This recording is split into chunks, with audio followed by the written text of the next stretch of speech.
I'm Joe Chille. You can listen to me mornings on the Big Weck. Joining us today on the Big Weck's Buffalo on the Rise is Chris Smith. Chris is from Community Beer Works. Chris, how you doing today? I'm doing great.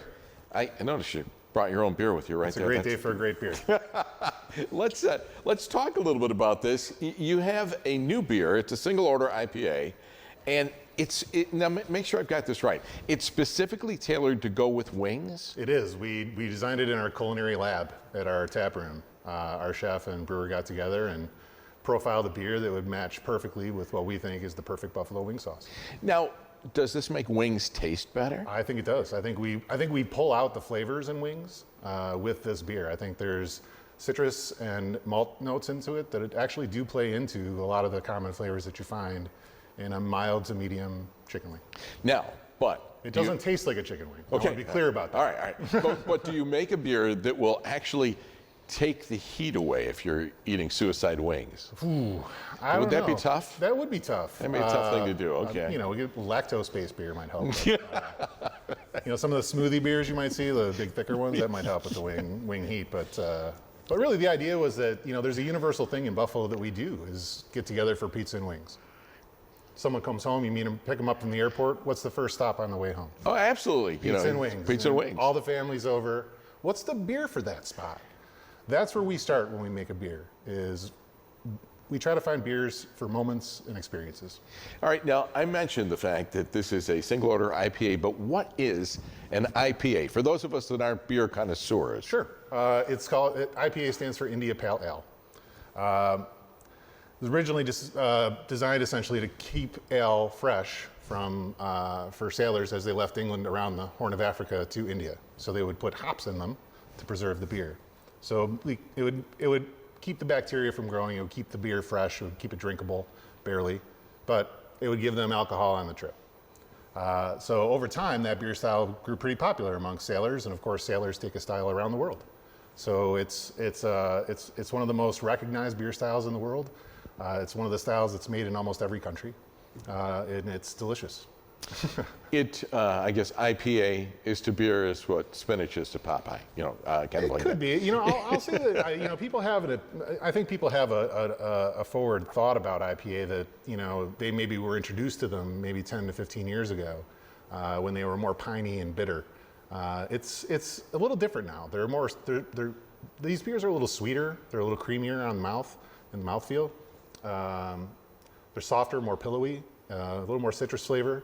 It's a different approach to the beer, and I think people, if they give it a second chance through a chicken wing, they're going to find a new style they like. I know some people that are piney and bitter, so we might be able to get a beer for them.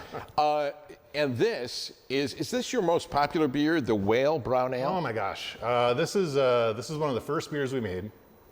I think it's the closest to the heart of who we are as a business. It's distinctive.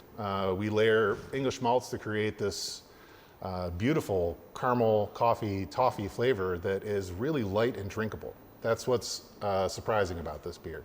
When I tell you those notes in a beer, you're thinking like a big heavy stout or a porter that, big ABV, like big alcohol, real heavy to drink, maybe you're only gonna have one or two. That's a really light drinkable beer. It's a light ale. Are there different beers for men and women? I don't know. I think beer's for everyone. So okay. That's it's not like a specific, like when you talk about something that's caramely or malty or something like that, it might not be something that would appeal to one, group as opposed to another. Well, I'll say that people who don't often say they like beer, but they prefer like a deep red wine, this is the beer for them. Oh, You find a lot of that across the palate. So if someone comes into our tap room or approaches us at a tasting at a store or bar, we'll ask them what your favorite wine is, and we'll try and tie it into a beer. Well, we talk about Community Beer Works. You're really an integral part of the community because you've got like $250,000 worth of charitable donations. Let's talk about some of those charitable partnerships. I spent a lot of time, Joe, working for a big soulless company doing soulless work. And, about 10 years ago, a bunch of friends got together and we built this thing, and we wanted to build a company that represented our values. And for us, you're given a license to operate as a company in a community, you owe back to that community. You're given the privilege of operating a business in it, you owe back to it. So we don't sponsor a lot of big charities. It's a lot of small ones. There's some big donations along the way, of course. The Boys and Girls Club, we've done $20,000 or so of the North Towns.